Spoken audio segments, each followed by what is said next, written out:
দেখো একটা সাজার জিনিসের দোকান, চলো না আমাকে একটা কানের কিনে দেবে। কানের কিনে দেবে? তুমি জানো না আমার কাছে টাকা নেই। 10 টাকা দামের কানের কিনবো। 10 টাকায় কিন্তু? হ্যাঁ 10 টাকা, চলো। দিদি আমাকে কিছু কানের দেখাও তো। ঠিক আছে তুমি দেখো, আমি দোকান থেকে আসছি।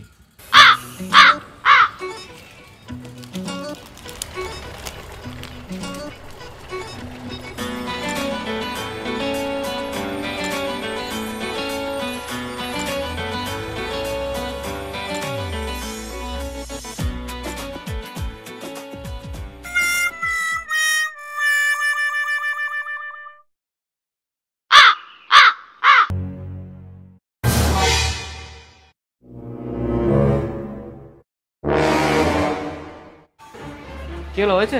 হ্যাঁ হয়ে গেছে। না না, 10 টাকা। 10 টাকা না তো, 5010 টাকা হয়েছে। ਹੱਸਦੇ ਚਿਹਰਿਆਂ ਦਾ ਮਤਲਬ ਇਹ ਨਹੀਂ ਹੁੰਦਾ ਕਿ ਉਹਨਾਂ ਨੂੰ ਕਦੇ ਕੋਈ ਤਕਲੀਫ ਨਹੀਂ ਹੁੰਦੀ। দাও।